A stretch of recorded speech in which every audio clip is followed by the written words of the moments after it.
রাজধানীর গুলশানে অবরুদ্ধ বিএনপি চেয়ারপারসন বেগম খালেদা জিয়ার রাজনৈতিক কার্যালয়ের সামনে দুপুরে মহিলা দল কর্মীদের ধাওয়া করে পুলিশ। আটক করা হয় কয়েকজনকে। এ সময় বিএনপি চেয়ারপারসনের উপদেষ্টা সাংবাদিক নেতা শওকত মাহমুদের নেতৃত্বে সাংবাদিকদের একটি প্রতিনিধি দল গুলশান কার্যালয়ে প্রবেশ করার সময় দুর্বৃত্তদের হামলার শিকার হয়। পরে বেগম জিয়ার সঙ্গে সাক্ষাৎ শেষে শওকত মাহমুদ জানান, ৫ই জানুয়ারির ঘোষিত কর্মসূচি পালনের জন্য দলের নেতাকর্মীদের আহ্বান জানিয়েছেন বেগম জিয়া। তিনি আমাদেরকে বলেছেন যে তিনি গণতন্ত্র পুনরুদ্ধারের আন্দোলনে আছেন এবং আন্দোলন চালিয়ে যাবেন এবং আগামীকাল যে কর্মসূচি আছে সেই কর্মসূচি তিনি পালন করবেন এবং এই ক্ষেত্রে কোনো ধরনের বাধা নিষেধাজ্ঞা তিনি মানবেন না, তিনি আন্দোলন চালিয়ে যাবেন। রাজধানীর গুলশানে অবরুদ্ধ বিএনপি চেয়ারপারসন বেগম খালেদা জিয়ার রাজনৈতিক কার্যালয়ের সামনে দুপুরে কয়েকজন নেতাকর্মী মিছিল করে কার্যালয়ের সামনে অবস্থান নিতে চাইলে পুলিশের সঙ্গে ধস্তাধস্তি হয়।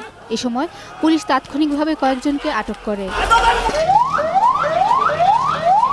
এর আগে খালেদা জিয়ার সঙ্গে বিকল্পধারা সভাপতি অধ্যাপক AQM বদরুদ্দোজা চৌধুরী দেখা করতে গেলে সেখানে অবস্থানরত পুলিশ তাদের ফিরিয়ে দেয়। যেহেতু এখনো তথাকথিত সংসদীয় গণতন্ত্র আছে, সেই হিসাবে আপনাকে বলতে হয় যে পৃথিবীতে আর কোন সংসদীয় গণতন্ত্র আছে যেখানে যারা প্রতিবাদ করবে তাদেরকে ঘরে আটকে রাখা হবে।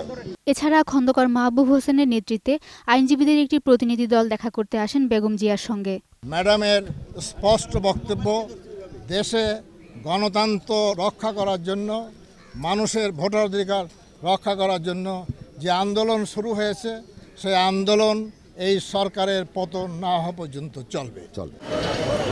শনিবার রাত ৮টার পর থেকে গুলশান নিজ রাজনৈতিক কার্যালয়ে অবরুদ্ধ রয়েছেন বিএনপি চেয়ারপারসন বেগম খালেদা জিয়া। গুলশান ৮৬ নম্বর সড়কের প্রবেশমুখে বসানো হয়েছে ২ স্তরের পুলিশি ব্যারিকেড। রাস্তার দুদিকে আড়াআড়ি করে ফেলে রাখা হয়েছে আইনশৃঙ্খলা বাহিনীর গাড়ি। এদিকে শনিবার রাত থেকে নয়াপল্টনে বিএনপির কেন্দ্রীয় কার্যালয় তালাবদ্ধ রয়েছে। বাইরে মোতায়েন রয়েছে আইনশৃঙ্খলা রক্ষাকারী বাহিনীর সদস্য। শাকেরা আরজু, ২১ টেলিভিশন, ঢাকা।